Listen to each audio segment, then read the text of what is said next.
रीवा की सीमा से लगे हुए उत्तर प्रदेश के प्रयागराज में इन दिनों महाकुंभ चल रहा है, जहां साधु संतों के साथ ही दुनिया भर के लाखों करोड़ों लोग स्नान करने पहुंच रहे हैं। बड़ी संख्या में लोग रीवा जिले से होकर प्रयागराज पहुंच रहे हैं, जिसे देखते हुए रीवा पुलिस ने नवाचार किया है। बिना किसी असुविधा के महाकुंभ पहुंचकर स्नान कर सके, इसके लिए सुहागी पहाड़ में घाट शुरू होने से पहले पुलिस उन्हें रोककर न सिर्फ आगे के रास्ते के बारे में बातें कर रही है और बता भी रही है कि किस तरीके की सावधानी बरतनी है, बल्कि उनके कुछ देर आराम करने, उनके रिफ्रेश होने, हाथ मुंह धुलने के लिए पानी और चाय की व्यवस्था कर रखी है, जिससे दूर दूर से वाहन चलाकर पहुंचने वाले लोगों की थकान मिट सके और बिना किसी परेशानी के वो आराम से गंगा स्नान कर सके। इस दौरान पुलिस ऐसे वाहनों पर कार्रवाई भी कर रही है जो ड्रिंक कर वाहन ड्राइव कर खुद के लिए भी और दूसरों के लिए भी हादसे का कारण बन सकते हैं। पुलिस द्वारा बनाई गई इस व्यवस्था को लेकर एसडीओपी उदित मिश्रा ने क्या जानकारी दी है, आपको सुनाते हैं। थोड़ा ध्यान से चलाइए, बहुत सारे काफी संख्या में लोग जाते हैं, तो क्या व्यवस्थाएं बनाई जा रही हैं उनके लिए कोई असुविधा ना हो? महाकुंभ को देखते हुए हमारे वरिष्ठ अधिकारियों के निर्देश पर हमने सुहागी पहाड़ पर नवाचार प्रारंभ किया। जैसा आप लोगों की जानकारी होगी, हमने पहले भी इस बात को ब्रीफ में बताया हुआ था। महाकुंभ को देखते हुए 11 तारीख से गाड़ियों का आवागमन तेज हुआ था। उसको देखते हुए हमने वहां पर अतिरिक्त बल भी डिप्लॉय किया था। सुहागी पहाड़ पर अक्सर हादसे होते रहते हैं, कई बार जो है बड़े वाहन पलट जाते हैं और भी कुछ एक्सीडेंट्स होते रहते हैं, जिसको देखते हुए हमने सुहागी पहाड़ पर एक सहायता केंद्र स्थापित किया हुआ है, जिसके माध्यम से जो दूर से आ रही गाड़ियां हैं उनको हम लोग सचेत करने का काम और उनको बताने का काम कि आगे पहाड़ी है, उस पर आप सावधानी पूर्वक और स्पीड को कंट्रोल करके अपनी गाड़ियां चलाएं।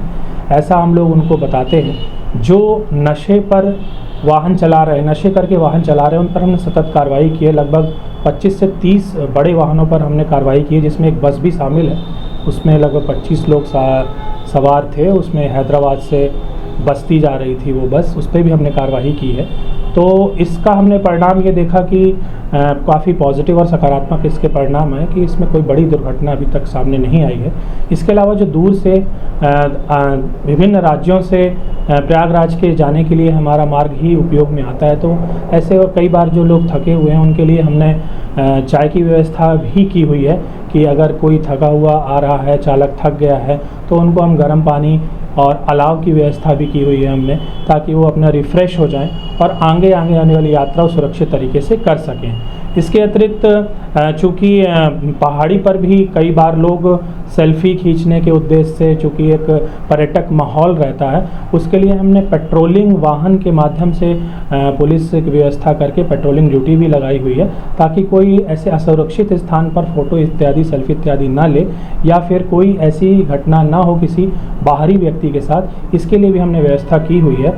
इसी प्रकार हमने चाकघाट बॉर्डर पर भी, जहाँ से उत्तर प्रदेश की सीमा प्रारंभ हो जाती है, वहाँ पर भी उत्तर प्रदेश की पुलिस के साथ हमारी पुलिस का समन्वय बनाकर वहाँ पर भी चेकिंग और लोगों को सहूलियत देने के साथ साथ उनकी सहायता और उनकी मदद की जा सके, ऐसे हमारे द्वारा प्रयास महाकुंभ को लेकर के किए जा रहे हैं। और जो कि हमारे वरिष्ठ अधिकारियों के द्वारा हमको कुछ उसके लिए विशेष बल भी प्रोवाइड किया गया है, जिसके बल के माध्यम से ये काम को हम अंजाम दे पा रहे हैं। और ये काम अभी हम अनवरत जारी रखेंगे, ताकि लोगों को एक सुरक्षित यात्रा का माहौल मिले और महाकुंभ जाने के लिए वो सुरक्षित तरीके से यात्रा कर सकें। ये कब तक चलेगा? ये चूँकि 13 जनवरी से कुंभ प्रारंभ हुआ है और 26 फरवरी तक रहने वाला है, तो इसमें जो प्रमुख पर्व हैं, जैसे कि अभी मकर संक्रांति और वोशी पूर्णिमा थी, इसके बाद मौनी अमावस्या आएगी और इसके अलावा वसंत पंचमी, महाशिवरात्रि और लास्ट में 26 तारीख को महाकुंभ का समापन होगा। तो इन दिनों, जिस दिन महापर्व है और शाही स्नान है, उन दिनों वाहनों का आवागमन ज़्यादा तेज होता है। उसके लिए हम विशेष सतर्कता बरत रहे हैं। उसी दौरान हम ज़्यादा पेट्रोलिंग और ज़्यादा सघनता से चेकिंग करने के लिए प्रयास कर रहे हैं। इसके अलावा ये बाकी के 45 दिनों में हम अनवरत ये कोशिश करेंगे कि हम ये पूरी प्रक्रिया इन 45 दिनों के लिए जारी रख सकें। सर्व सुविधायुक्त नेशनल हॉस्पिटल समान तिराहा रीवा में अब कैंसर का सफल उपचार और ऑपरेशन की सुविधा उपलब्ध है। हमारे यहाँ मिल रहा है आयुष्मान भारत निरामय योजना का लाभ। आयुष्मान जन आरोग्य योजना के तहत सभी प्रकार के मेडिक्लेम की सुविधा उपलब्ध है। हमारे यहाँ लेजर कैंसर, अस्थि रोग, एंडोस्कोपी, लेप्रोस्कोपी एवं प्रसूति रोग का अनुभवी चिकित्सकों के द्वारा उपचार किया जाता है। कैंसर के इलाज एवं ऑपरेशन अब रीवा के नेशनल अस्पताल में उपलब्ध है। नेशनल हॉस्पिटल के संचालक डॉक्टर अखिलेश पटेल के द्वारा उपलब्ध करवाई जा रही हैं सभी सुविधाएं। आयुष्मान से संबंधित किसी भी प्रकार की जानकारी के लिए संपर्क करें मोबाइल नंबर 9691288560 पर या फिर संपर्क करें 7566831551 पर। हमारा पता है नेशनल हॉस्पिटल समान तिराहा रीवा। संपर्क करें 07662359974 पर या फिर संपर्क करें 8602885990 पर।